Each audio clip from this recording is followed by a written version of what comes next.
আসসালামু আলাইকুম চাকরি প্রত্যাশী ভাই ও বোনেরা। পঞ্চম গণবিজ্ঞপ্তির চূড়ান্ত সুপারিশ নিয়ে সর্বশেষ যে তথ্য আমাদের কাছে আছে সেটা আপনাদেরকে আমরা জানাবো। তাই অবশ্যই ভিডিওটি শেষ পর্যন্ত দেখবেন কি হতে চলেছে। কেননা ইতিমধ্যে আপনারা জানেন যে সরকার কিন্তু পরিবর্তন হয়ে গেছে এবং অন্তর্বর্তীকালীন সরকার গঠিত হয়েছে। তো পঞ্চম গণবিজ্ঞপ্তির চূড়ান্ত সুপারিশ নিয়ে আপনারা অনেকেই সন্দিহান আছেন। আমরা যদি দৈনিক শিক্ষা .com-এর সর্বশেষ তথ্য এখানে লক্ষ্য করুন, 9 আগস্ট 2024-এর একটি নিউজ এখানে তারা প্রকাশ করেছে, সেটা যদি লক্ষ্য করি তাহলে এখানে আমরা বিস্তারিত দেখতে পারবো। আর আপনারা যারা আমাদের ইউটিউব চ্যানেলে নতুন দর্শক তারা অবশ্যই কিন্তু আমাদের চ্যানেলটি সাবস্ক্রাইব করে রাখবেন পরবর্তী আপডেট পেতে। দেশের চলমান পরিস্থিতিতে প্রভাব পড়েছে এমপিওভুক্ত শিক্ষক পদে পঞ্চম গণবিজ্ঞপ্তিতে প্রাথমিক সুপারিশপ্রাপ্ত প্রার্থীদের চূড়ান্ত সুপারিশে।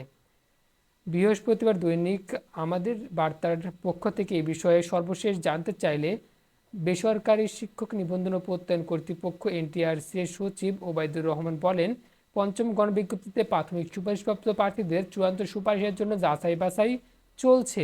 কিছু সংখ্যক প্রার্থী বাদ পড়তে পারেন তাদের ভুয়া সনদের জন্য। তবে যেহেতু চূড়ান্ত সুপারিশের মন্ত্রণালয়ের অনুমতির প্রয়োজন নাই, তাই অন্তর্বর্তী সরকার গঠনের পরে এই সিদ্ধান্ত নেওয়া হবে। অর্থাৎ এখনও কিন্তু সিদ্ধান্ত নেওয়া হয়নি। চলুন এখানে আরও কি বলেছে, কি তথ্য দিয়েছে সেটা দেখে নিই।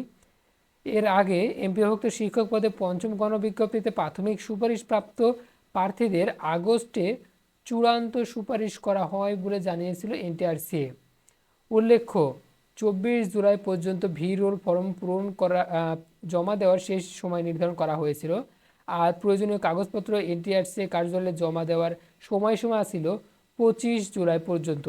কোটা সংস্কার আন্দোলনে সহিংসতার কারণে যোগাযোগ ব্যবস্থা ব্যাহত থাকায় ফর্ম জমার এই সময় বাড়ানো হয়।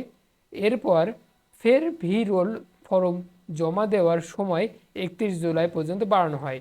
গত 10 জুলাই রোল ফর্ম পূরণের কার্যক্রম মোবাইলে নম্বরে SMS এর মাধ্যমে শুরু করা হয়। প্রসঙ্গত, 12 জুন পঞ্চম গণবিজ্ঞপ্তির প্রাথমিক সুপারিশে ফল প্রকাশ করে এনটিআরসি। তো এখনও কিন্তু কোনো সুনির্দিষ্ট তথ্য কিন্তু এনটিআরসি কর্তৃপক্ষের কাছ থেকে আমরা পাইনি। যখনই কোনো সুনির্দিষ্ট তথ্য আমরা এনটিআরসি কর্তৃপক্ষের কাছে পাবো তখনই আপনাদেরকে নতুন আরও একটি ভিডিওর মাধ্যমে জানিয়ে দেব।